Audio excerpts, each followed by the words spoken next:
საკითხი დადგა, რომ ირანი ზედმეტად გაძლიერებულია, იარაღებს ფლობს ისეც, რომელიც უკვე საფრთხის შემცველია, კიდე აკეთებს ისეთ იარაღს, რომელთანაც ახლოს არის, უკვე გაკეთების, რომელიც უკვე სერიოზული პრობლემა იქნება.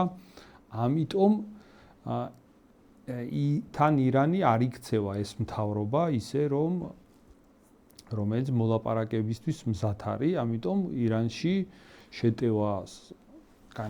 შეტევა განახორციელეს იმისთვის, რომ მთავრობა შეცვალონ. ხო, ეს იყო ოფიციალური ვერსია, რომელიც დღემდე არ შეცვლილა, იგივე ვერსია. უბრალოდ მთავრობის შეცვლა ირანში არ არის ეგეთი მარტივი მოვლენა, იმიტომ რომ ირანში მთავრობა იდეოლოგიზებული ზოგადად ქვეყანაა, იქ შეკრულია რაღაცა იდეოლოგიით. სხვა შორის ბოდიში რა ეგ კბილიც მოისინჯა ამ ომი ხო ეხა ეს საბრძოლო მოქმედება 28 თებერვალს დაიწყო, მაგრამ მანამდე დაახლოებით რამდენიმე თვის მანძილზე სოციალური, ასე ვთქვათ, სარჩუქით, რომ ეს ეგ ინფლაცია და ცხოვრების გაუსაზრდიც გახდა. ცხოვრება იქ სცადეს რევოლუცია, რომელმაც თავიდანვე აჩვენა, რომ ირანში შიდა გადატრიალებას და ეგრეთ წოდებულ ფერად რევოლუციას არ ჰქონდა შანსი, იმიტომ რომ შიგნით ირანის მოსახლეობა არის საკმაოდ, ასე ვთქვათ, იდეოლოგიზირებული და ამ ხრივ იქ ხელისუფლება საფრთხე არ ემუქრებოდა. კი, ზოგადად ეგ უნდა ითქვას, რომ ეგ რევოლუცია, რომელიც ირანში მიმდინარეობდა, ეგეც ცალსახად წაქეზებული იყო აი ამ ამერიკის მხრიდან, ხო? ეგ იყო ერთ-ერთი ინსტრუმენტი, ასევე გარე ინსტრუმენტი, რომელიც წაქეზებული იყო, ბერკეტი გამოყენებული იქნა, რომ რაღაცა რევოლუციური სცენარი განვითარებულიყო, რომელსაც ეხლა მოყვა უკვე ჩვეულებრივი შეჭრა, ხო? შეიჭრენ დაბომბები მიმდინარეობს, დღეს რა სტადიაა, მოდი ორი სიტყვით მაგასაც ვიტყვი. დღეს არის ასეთი სტადია, სრულად ეხლა რა თქმა უნდა სამხედრო თვალსაზრისით დომინირებს ამერიკა. რა თქმა უნდა, ეგ ისედაც გასაგებია, ამერიკა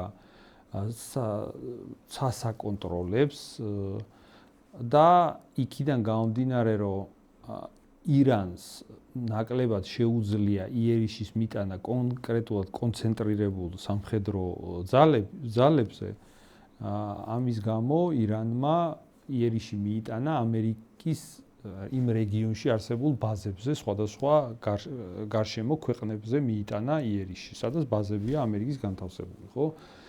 ეგ არის დღევანდელი სტადია, ეს სურათი გამოიყურება ასე, რომ ირანის ეს საპასუხო ცეცხლი კლებულობს, ეგ გამომდინარეობს იქიდან, რომ ამერიკა ბომბავს და იქ უნადგურებს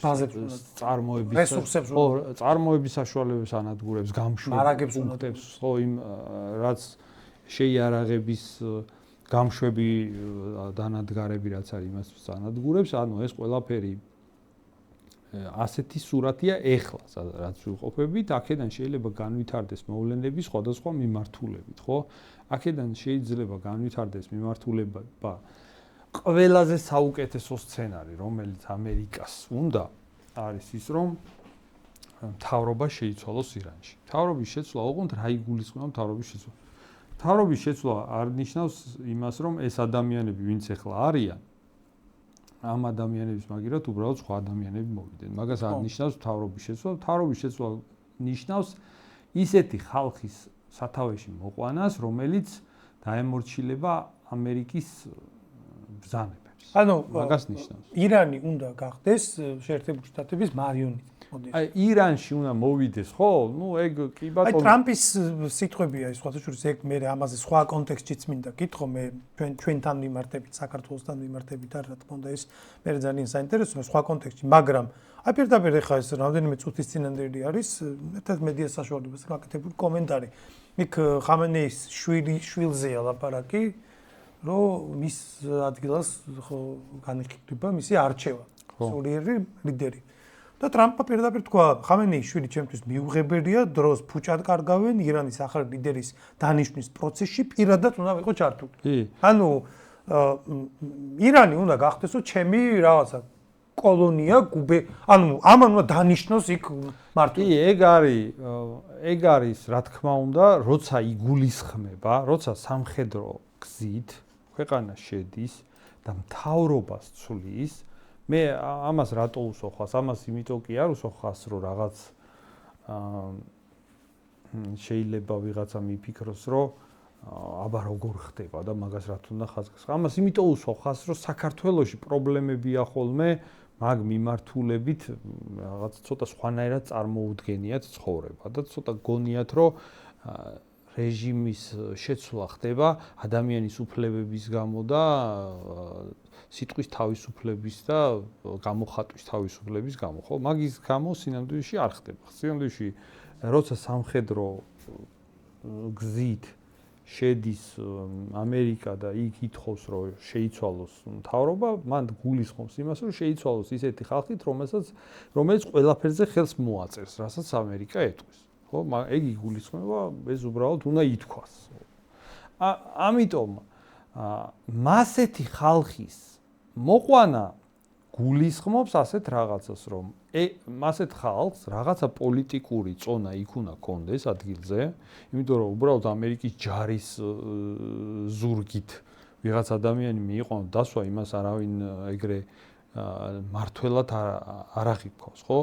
იქ არის ისეთი სტრუქტურა სახელმწიფო, რომ არ გამოდის ეგრე მარტივად მთავრობის შეცვლა.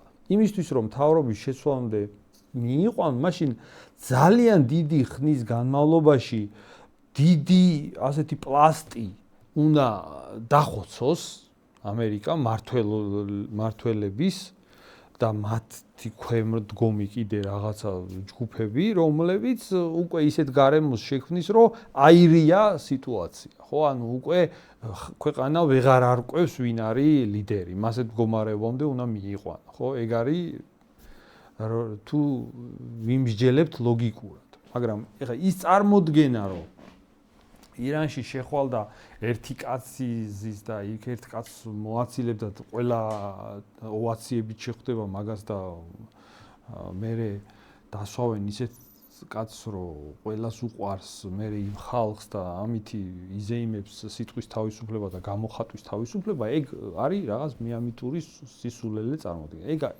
ეგრე არ ხდება, ხო? ანუ მაგის თქმა უნდა. ხო და აქ ეხლა როცა საუბარია ყველაზე საუკეთესო სცენარზე ამერიკისთვის, არის ეგ რომ იქ მოვიდეს ისეთი მთავრობა, რომელიც ყველაფერზე ხელს მოაწერს. ეგ არის რთული, ეგ არ არის ეგრე მარტივად. ეგ ფაქტია, რომ იბომბება და ჯერ ეგ არ ჩანს. ეგ მოცემულობა, რომ იქ ეხლა ყველაფერზე ხელი მოაწერს. ამიტომ საერთოდ როცა ომი იწყება და კონფლიქტი იწყება, ხო, ყველაზე საუკეთესო სცენარი